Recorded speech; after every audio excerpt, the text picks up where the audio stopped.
The cold metal chamber hissed as ancient systems came back to life. Zethkar's yellow eyes opened slowly, his long fingers twitching as feeling returned to his limbs. 200 years of sleep felt like a single heartbeat to the alien hunter. His four-armed body unfolded from the cryopod, each movement careful and measured. He had waited so long for this moment. The memory of his failure burned in his mind like acid. Danny Morrison, a simple human from a backwater colony, had escaped him. No prey had ever escaped Zethkar before. The shame of it had haunted him into his long sleep. The ship's computer spoke in the clicking language of the Vorthic Empire. Welcome back, Hunter. Current date, standard year 2387, location, outer rim of former human territory. Zethkar's breathing tubes flared with anger. Former human territory? That was impossible. When he had entered stasis, humans controlled only a few dozen worlds. They were weak, soft creatures who died easily. They had no real weapons, no advanced technology. They were nothing more than prey animals that had learned to use tools. He walked to the ship's viewing port with steady steps. Outside, space looked different than he remembered. Too many lights dotted the darkness. Too many ships moved between distant stars. The computer's voice continued its report. Warning, human space has expanded by 400%. Current human population estimated at 47 billion across 300 worlds. Galactic status, major power, highly dangerous. Zethkar's claws scraped against the metal wall. This could not be right. Humans were prey, not predators. They were soft and slow and stupid. He had hunted them before. He knew their weaknesses. The hunter moved to his weapon rack. His plasma rifle still gleamed with deadly promise. His tracking devices hummed with power. His armor fit perfectly over his scaled skin. Nothing had changed about him. He was still the perfect killing machine he had always been. But something nagged at his mind. The computer's warning seemed too urgent, too. Fearful, machines did not fear, but this one sounded almost worried. Show me current human military strength, he commanded. The holographic display made his blood run cold. Massive fleets of warships filled the projection, weapons that could crack planets, shields that could stop stars. How had the prey become so strong? Show me Danny Morrison's descendants? The display shifted to show a file marked with human military symbols. Commander Jake Morrison, great-great-grandson of his original target. The human male looked strong, with hard eyes and scars that spoke of many battles. His service record was impressive, even by Vortex standards. This was not the soft prey animal Zethkar remembered, but he was still human, still mortal. Still, made of flesh and blood that could be torn and spilled, Zethkar began to plan his revenge. He would not make the same mistakes as before. This time, he would study his prey carefully. He would learn their new tricks, their new weapons, their new ways of thinking. Then he would strike. His ship moved silently through space toward the nearest human colony. The planet was called New Texas, a world that had been nothing but empty rock when he had last hunted in this region. Now it pulsed with life and activity. Millions of humans lived and worked on its surface. As he watched the planet through his ship's sensors, Zethkar noticed something strange. The humans moved differently than he remembered. They were faster, more alert. Their reflexes seemed sharper. Their bodies looked stronger, more muscular. Evolution, he realized with growing unease. The humans had evolved. A patrol ship passed near his position.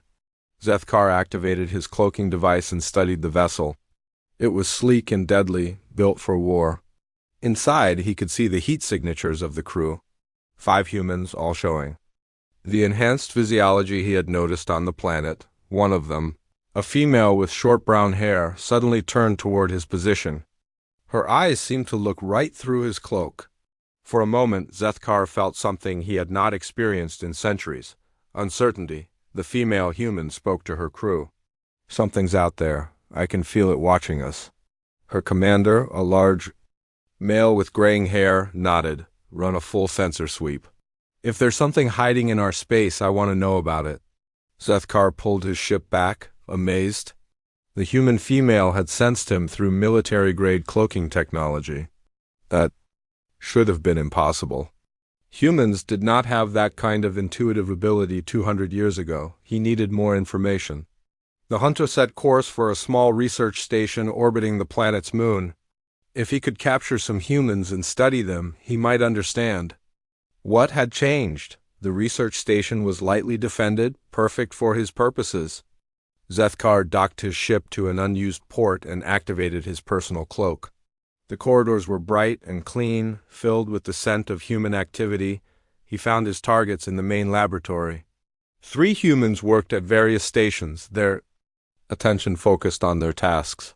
One was a young male with dark skin and intelligent eyes. Another was an older female with silver hair. The third was a middle-aged male with strong hands and careful movements. Zethkar prepared to strike. He had done this countless times before. Humans were easy to surprise, easy to capture, easy to break, but as he moved forward, all 3 humans suddenly froze. Their heads turned toward his position with perfect synchronization. Their eyes showed no fear, only calculation. "Vorthak Hunter," the older female said calmly. "We've been expecting you." Zethkar's blood turned to ice. They could see him through his cloak. They knew what he was. They showed no terror, no panic. Instead, they moved with fluid grace, positioning themselves for combat. The young male activated an alarm system. Security alert. Hostile alien infiltration in Lab 7. Recommend immediate lockdown. The middle-aged male drew a weapon that hummed with energy. "Should we take him alive for study?" The female shook her head. "Too dangerous. Danny Morrison's journals warned us about this one. He's been hunting our family for centuries." Zethkar realized with growing horror that they knew. They had been preparing for his return. The soft prey animals had become something else entirely. Something that could detect him, track him, and fight him, for the first time in his long life. The hunter felt like prey. The humans attacked with speed and coordination that took his breath away. They moved like a single organism, each one knowing exactly what the others would do. Their weapons were precise and deadly. Their tactics were flawless. Zethkar fought back with all his skill, but he was outnumbered and outmaneuvered. These were not the same creatures he had hunted before. They had evolved into something far more dangerous. He barely managed to escape back to his ship. His armor cracked and his pride shattered. As he fled into space, one thought echoed in his mind. The humans had become the hunters, and he had become the hunted. Jake Morrison stood in the command center of the human military base, his eyes fixed on the holographic display. The alien ship had vanished as quickly as it had appeared, leaving only questions and worry behind. His great-great-grandfather's journal lay open on the table beside him, its pages yellow with age. "The research station reported minimal damage," said Major Amy Richards, walking up to his side. She was tall and strong, with the enhanced muscle structure that all modern humans possessed. Her reflexes were faster than any human from 2 centuries ago, but the scientists got a good look at our visitor. Jake nodded, still reading the old journal. Danny Morrison had written about the hunter in detail during his months of running and hiding.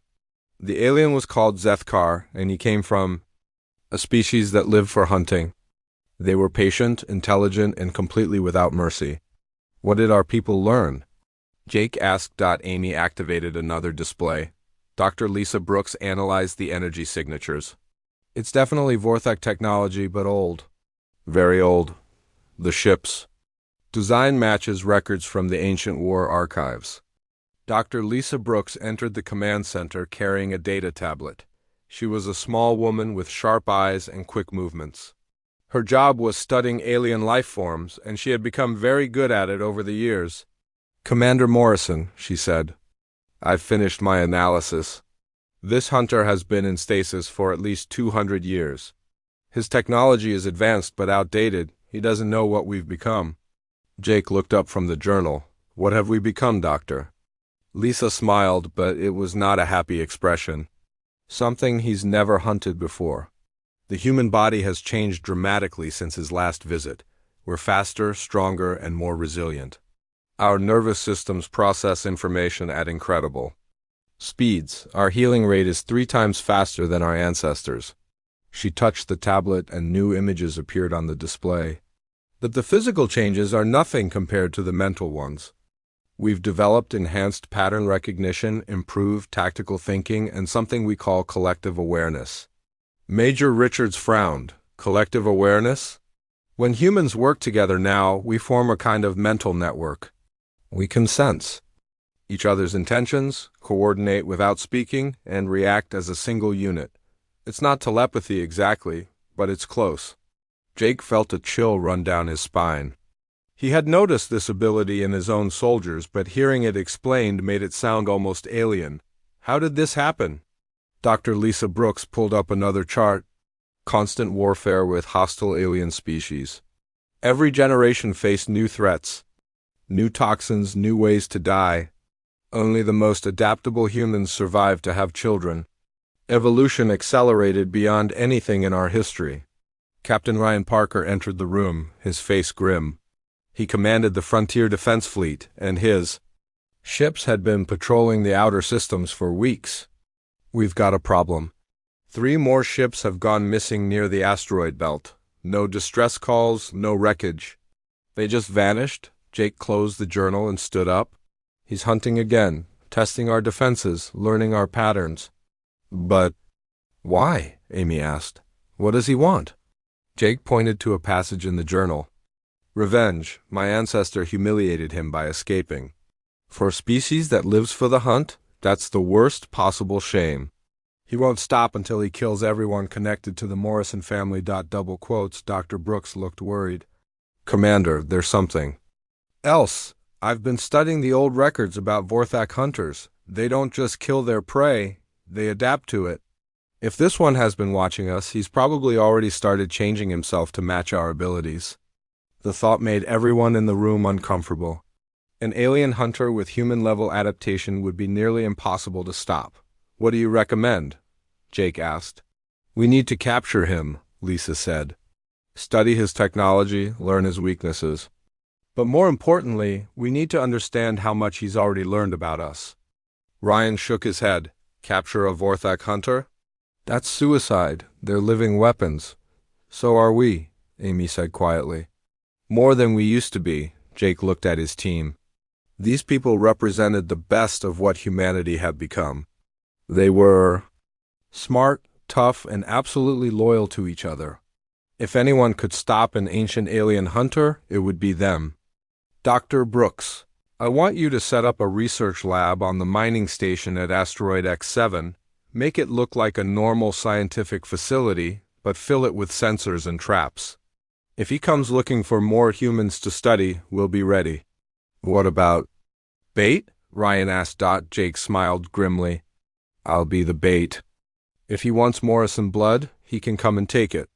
Amy stepped forward. Sir, with respect, that's a terrible idea. You're too valuable to risk? I'm the only one he really wants, Jake replied. Everyone else is just practice to him. Besides, I've read my ancestor's survival tactics. I know how he thinks. Dr. Brooks began making notes on her tablet. I'll need a full medical team and some of our best engineers. If we're going to catch him, we need to be ready for anything. You'll have whatever you need, Jake promised.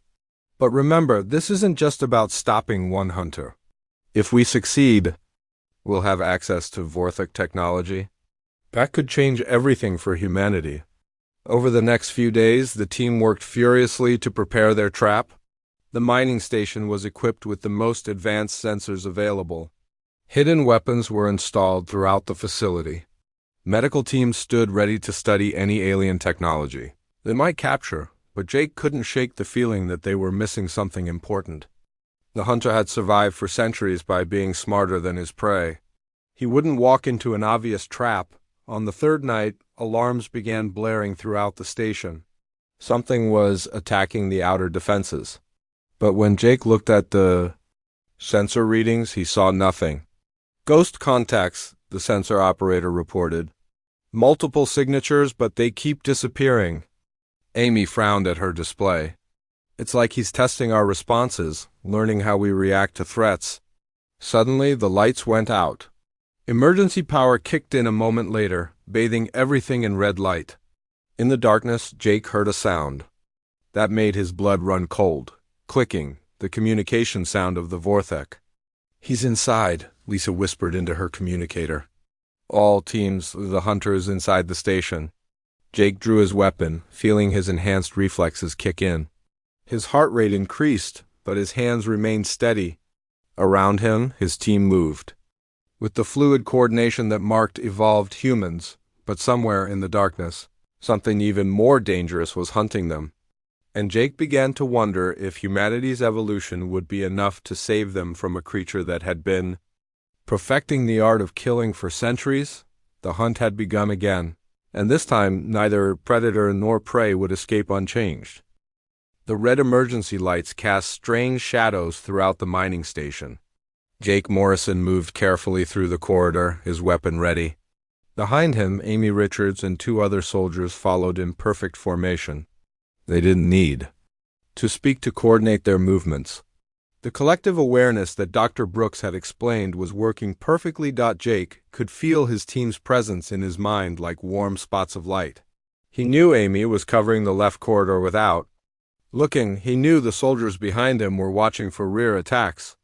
This was how humans fought now, as one organism with many parts, but somewhere in the darkness, something else was hunting them. Lieutenant Tony Martinez's voice crackled through the communicator. "Team 2 reporting. We found the breach point. Section C, Level 3. Looks like he cut through the hull with some kind of energy blade." "Any sign of the hunter?" Jake asked quietly. "Negative. But there's something weird here. The metal around the cut is changing color, like it's been exposed to some kind of radiation." Dr. Brooks's voice joined the conversation. "That's impossible. Vorthek weapons don't emit radiation." "Well, this one does," Tony replied, "and the readings are getting stronger." Jake felt a chill of worry. If the hunter was using new technology, their trap might not work. They had planned for a creature from 200 years ago, not something that had been upgrading itself. A sound echoed through the corridor ahead. Clicking and hissing like metal grinding against bone. The team froze, their weapons trained on the darkness. "He's close," Amy whispered. "I can feel him watching us." Jake nodded. His enhanced senses were picking up something too. A presence that felt wrong, alien, and very dangerous. But there was something else about it now. Something that hadn't been there before. The clicking sound came again, closer this time.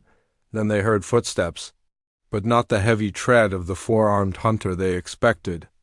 These steps were lighter, more careful, almost human. "Movement, Section D," came another voice over the communicator. "Something just passed by our position, but the sensors didn't pick it up." Jake's blood turned cold. If the hunter could avoid their sensors, he could be anywhere. The trap was useless. "All teams, fall back to the central lab," he ordered. "We're changing tactics." As they moved through the station, Jake noticed something disturbing. The walls showed signs of recent modification. Panels had been removed, wiring had been changed, and new devices had been installed. The hunter hadn't just entered the station. He had been improving it. "Commander," Dr. Brooks called over the radio, "I'm reading massive energy buildups throughout the station. Whatever he's doing, it's affecting our power systems." They reached the central lab to find it in chaos. Equipment was scattered everywhere, and several of the hidden weapons had been destroyed. But the most shocking sight was the examination table in the center of the room. On it lay pieces of alien technology, partially dismantled and connected to human equipment.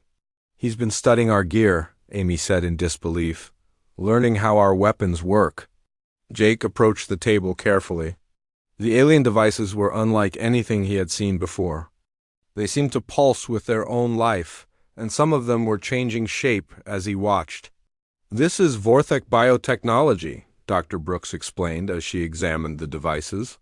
"They don't just build machines, they grow them. And this one has been adapting to our technology." A new voice joined their conversation. It was Tony Martinez, but he sounded different. Strained and frightened. "Commander, we've got a problem. The hunter found us, but he's not what we expected." "A report," Jake ordered. "He's changed, sir. Still alien, but parts of him look almost human, like he's been modifying himself. And he's fast, faster than anything I've ever seen. The sound of weapons fire echoed through the communicator, then screaming, then silence. "Tony, respond," Jake called. "Tony, are you there?" No answer. Amy checked her weapon and looked at Jake. "We need to get out of here. This isn't a trap anymore. It's a massacre." But Jake shook his head. "No, we're not running. That's what he expects us to do. It's what humans did 200 years ago." He turned to the team. "We've evolved, but so has he. The question is, who's evolved better?" Dr. Brooks pulled up a schematic of the station on her tablet.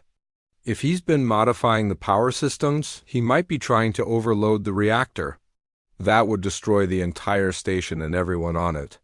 Or," Jake said thoughtfully, "he might be trying to create something." "Dr. Brooks, you said Vorthic biotechnology grows and adapts. What if he's growing something here?" Before she could answer, the lights went out completely.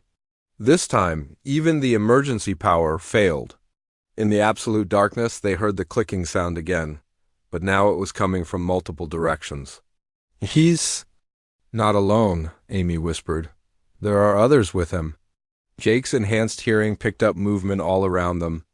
But these weren't the heavy footsteps of Vorthic hunters. These sounded lighter, more agile, almost like humans. "Impossible," Dr. Brooks breathed. "He couldn't have created copies of himself.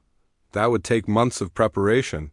"Unless," Jake said with growing horror, "he's been preparing for longer than we thought." The clicking sounds grew louder.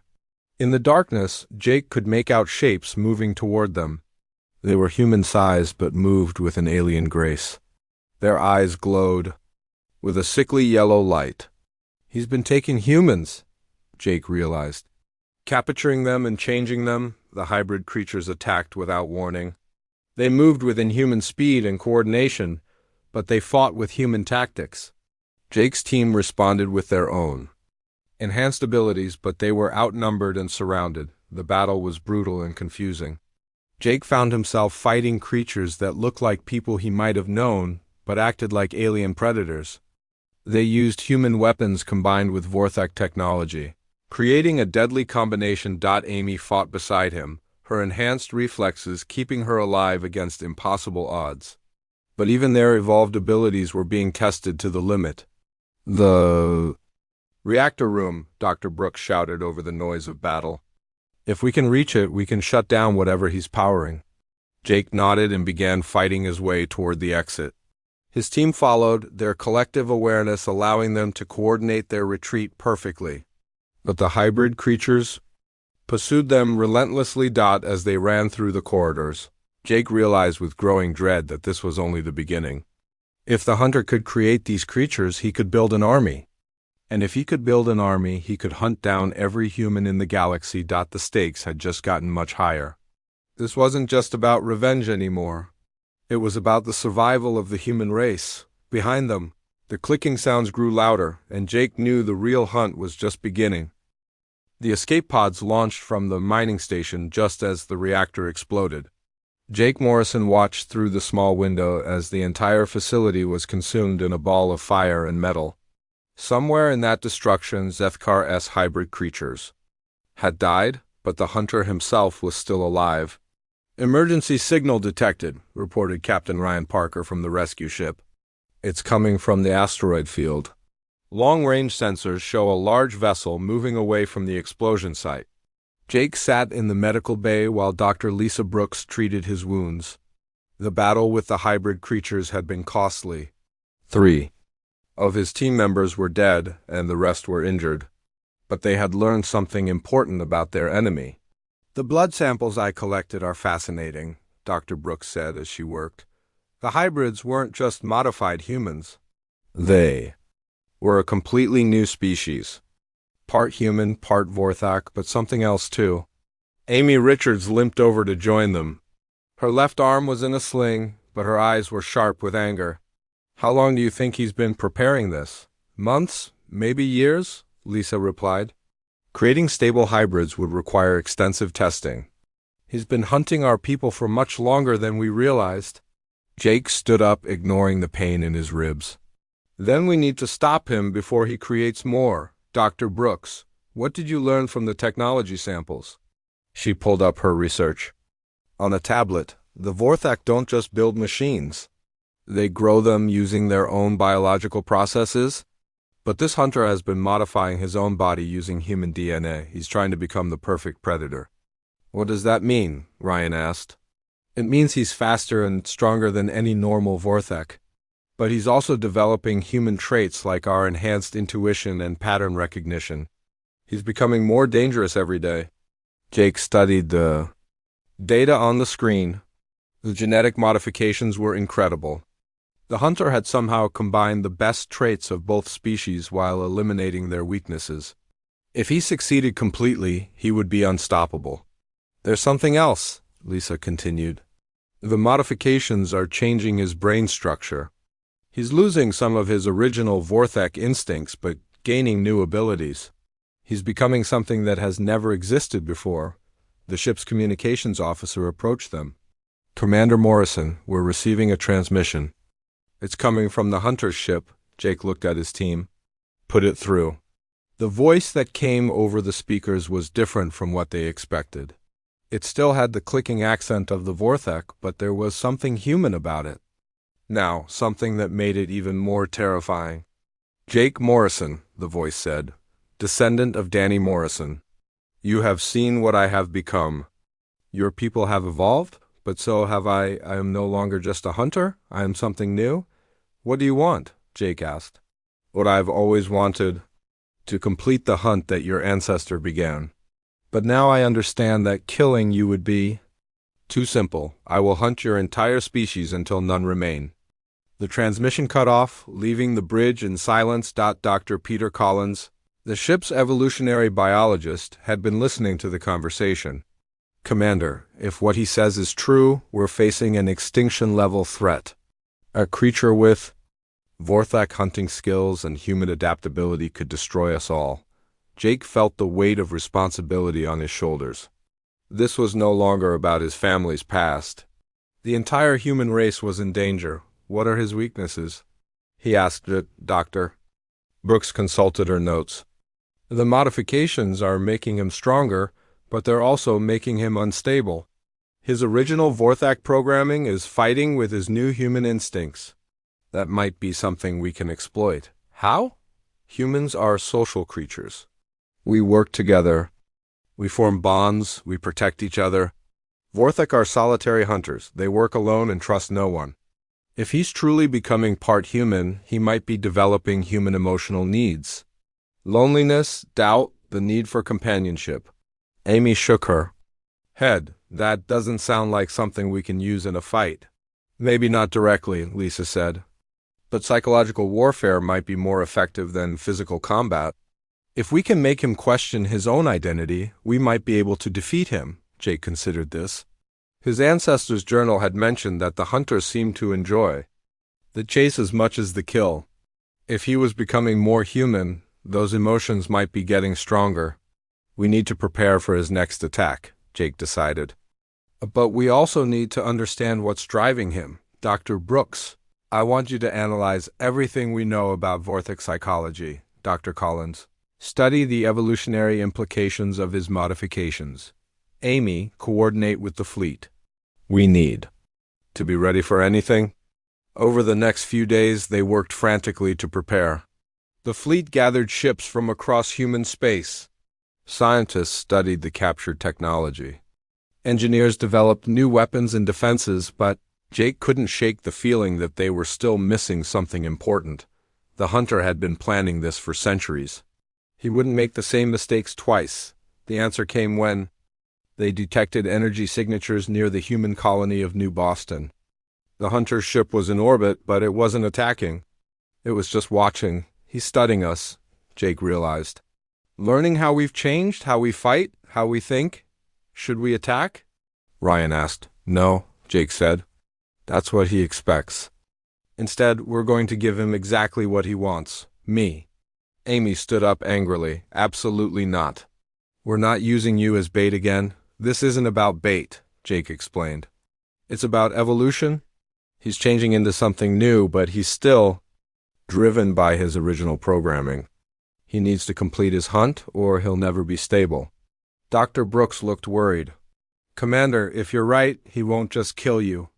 He'll make it as slow and painful as possible. It's part of the hunting ritual. Then we'll have to make. Sure, I'm ready for him, Jake said. Dr. Collins, I want you to begin the enhancement procedures immediately. What enhancement procedures? Amy asked. Jake smiled grimly. If he can modify himself with human DNA, then I can modify myself with his. We captured enough biological samples to begin the process. The room fell silent. What Jake was proposing was dangerous and possibly suicidal, but it might be their only chance. The modifications could kill you, Dr. Brooks warned. Or worse. They could change you into something that's no longer human. Then we'll have to take that risk, Jake replied. Because if we don't stop him now, there won't be any humans left to save. The hunt was about to become something unprecedented in galactic history. Two evolving predators, each incorporating the other's strengths, preparing for a final confrontation that would determine the fate of humanity itself. The medical chamber hummed with energy as Jake Morrison lay unconscious inside. Tubes and wires connected his body to machines that were rewriting his genetic code. Dr. Lisa Brooks watched the monitors with growing concern. The process was more dangerous than they had imagined. His body temperature is rising again, reported Dr. Kevin Walsh, the genetic engineer leading the modification process. The Vorthec DNA is fighting the human cells. Increase the stabilizers, Lisa ordered. We can't lose him now. Outside the medical bay, Amy Richards paced the corridor like a caged animal. The enhancement process had been going on for 3 days, and Jake had been near death twice. She wanted to stop the procedure, but she knew they had no choice. The hunter was getting stronger every day. Captain Ryan Parker approached with a grim expression. We've got movement. The hunter's ship is heading toward the colony world of New Denver. Population, 12 million. Amy felt her blood turn cold. He's escalating, going after bigger targets. There's more, Ryan continued. Our scouts report that he's not alone anymore. There are at least 6 ships with him now, all showing the same energy signatures as his hybrid technology. He's built an army, Amy realized, just like we feared. Inside the medical chamber, Jake's body was changing. His muscles were becoming denser, his bones stronger. His nervous system was being rewired to process information faster than any human before him. But the most dramatic changes were happening. In his brain, Dr. Walsh monitored the neural activity with fascination and fear. His brain patterns are unlike anything I've ever seen. He's developing new areas of consciousness that don't exist in normal humans. Is he still human? Lisa asked quietly. I don't know, Kevin admitted. He's becoming something new. Something that's never existed before. The alarm suddenly began, blaring throughout the ship. Amy ran to the bridge to find chaos. The sensor operator was staring at his screen in disbelief. Multiple contacts incoming, he reported. 7 ships moving faster than anything in our records. Admiral Susan Clark's voice came over the communication system. All ships, this is Fleet Command. The hunter is attacking New Denver. We're moving to intercept, but he'll reach the planet. Before we can stop him, Amy looked at the tactical display. The hunter's fleet was indeed moving at impossible speeds.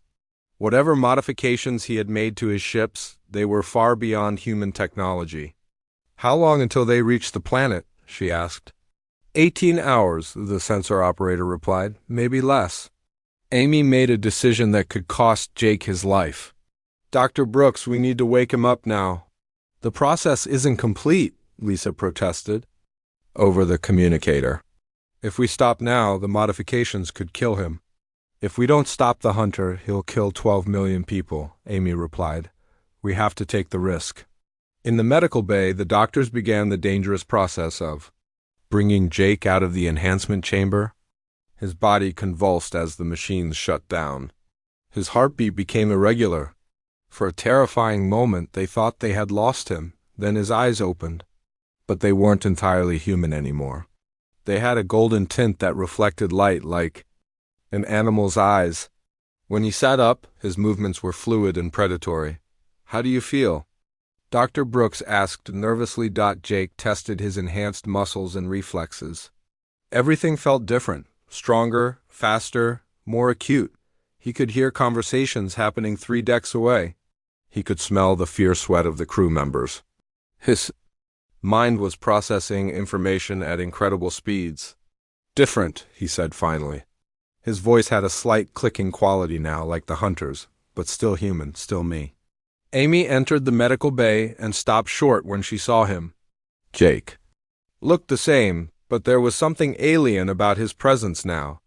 Something that made her instincts warn her to be careful. "Jake," she said hesitantly, "are you all right?" He turned to look at her, and for a moment she saw something predatory in his eyes. Then he smiled, and he was her friend again.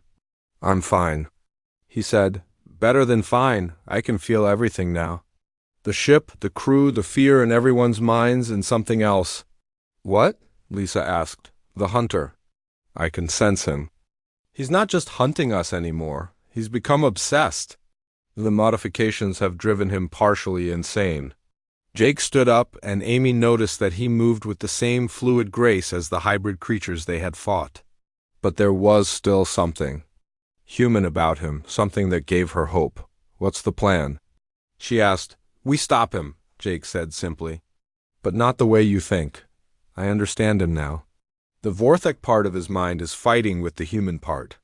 He's losing his identity, becoming something that doesn't belong to either species." Dr. Collins entered the room carrying a data tablet. "Commander, I've finished analyzing the psychological profiles. You're right. The hunter is becoming unstable. The human emotions are creating conflicts with his Vorthek programming. Then we use that against him," Jake decided.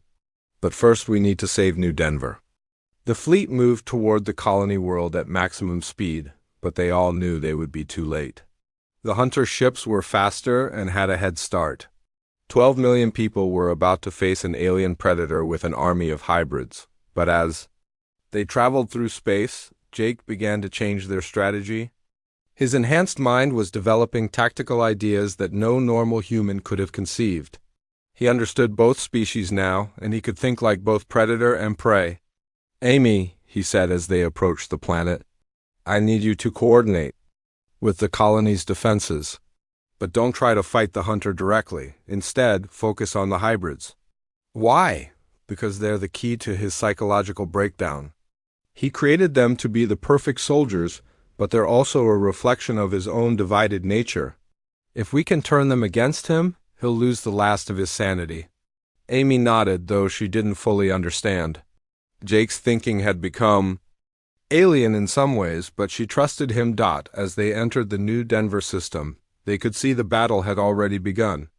The hunter's ships were attacking the orbital stations while hybrid creatures descended toward the planet's surface. But something was wrong with their coordination. They were fighting like individuals instead of a unified force. "He's losing control of them," Jake observed. "The human DNA in the hybrids is making them independent. They're developing their own." "Well, can we use that?" Amy asked. Jake smiled, and this time the predatory gleam in his eyes was completely intentional. "Oh yes, we're going to turn his greatest strength into his greatest weakness." The final phase of the hunt was about to begin, and neither the hunter nor his prey would emerge unchanged. The surface of New Denver burned in dozens of places. Hybrid creatures moved through the streets, but they were no longer following orders. Some attacked the human defenders. Others turned on each other. A few simply stood motionless, as if they couldn't decide what they were supposed to be. Jake Morrison watched the chaos from the bridge of his ship. His enhanced senses could feel the confusion radiating from the hybrids below. The human DNA was awakening something in them that Zethkar hadn't expected. "Free will, the colony's defenses are holding," Amy Richards reported. "But barely. The hybrids are disorganized, but there are so many of them. Where's the hunter?" Jake asked. Captain Ryan Parker checked his sensors. "His ship is in high orbit. He's not participating in the attack directly." "It's like he's watching to see what happens," Jake nodded. That made sense. Zethkar was studying the results of his experiment, but he was also losing control of his creations, and that was driving him toward madness. I'm going down to the planet, Jake announced. That's suicide, Amy protested. There are thousands of hybrids down there. Exactly, Jake replied. And they're all confused about what they're supposed to be. I'm going to help them figure it out. Dr. Lisa Brooks looked up from her scanner. Commander, the hybrid life signs are showing massive stress patterns. Their brain chemistry is in chaos. They're literally fighting themselves internally. Then, it's time to end their suffering, Jake said quietly. He took a small shuttle down to the planet's surface, landing in the middle of the worst fighting. As he stepped out, 3 hybrid creatures immediately surrounded him. They looked human, but moved with alien grace. Their eyes showed intelligence, but also deep confusion. What are you? One of them asked in a voice that mixed human words with Vorthic clicking. I'm like you, Jake replied honestly.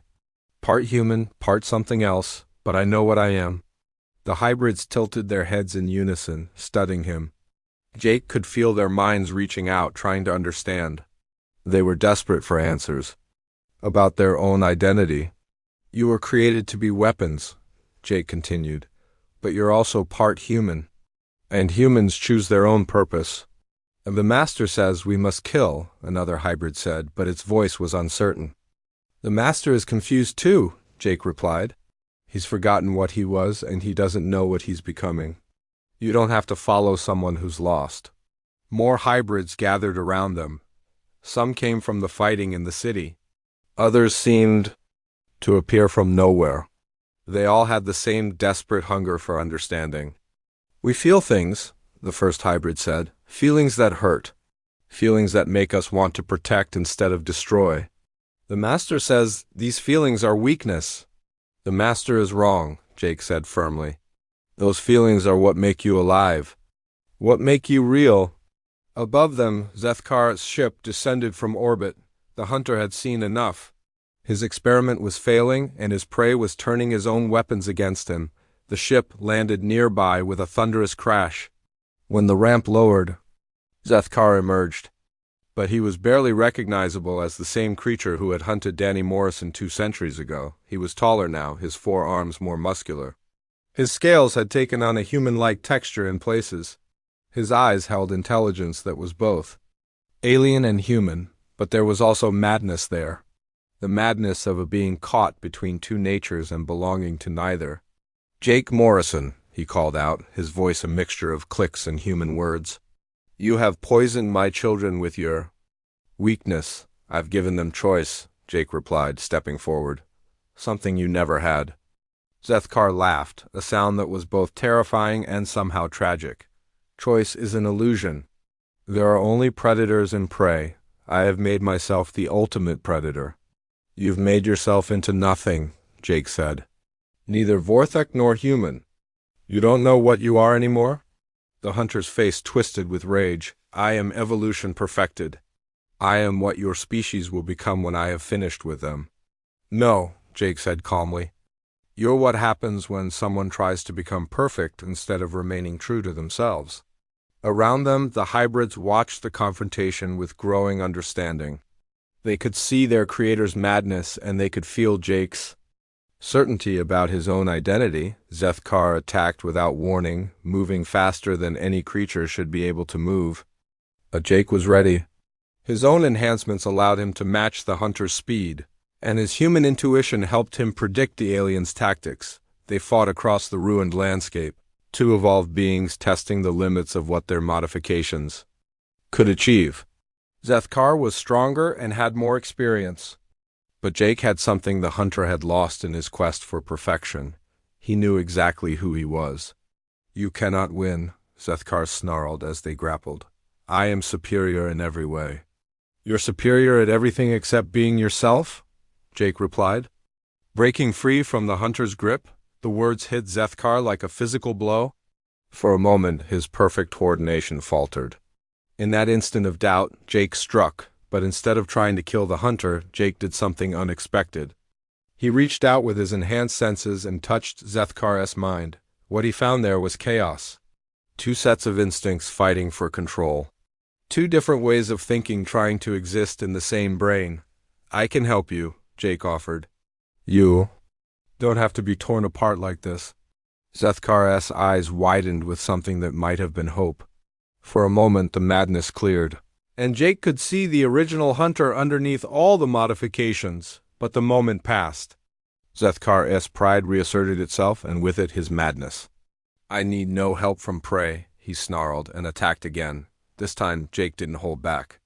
Using every enhancement he possessed, he fought with the coordinated precision that only humans had mastered. But he also fought with compassion, trying to end the hunter's suffering as quickly as possible. In the end, it was Zethkar's own modifications that defeated him. His body couldn't handle the conflicting genetic programming any longer. As Jake's final blow landed, the hunter's enhanced physiology simply gave up. Zethkar fell to his knees, his perfect predator's body finally failing. But in his eyes, Jake saw something unexpected: relief. "Thank you," the hunter whispered in perfect human words, "for ending what I had become." As Zethkar died, the hybrids around them began to change. Without their creator's mad influence, they started to choose their own paths. Some decided to help rebuild the damaged city.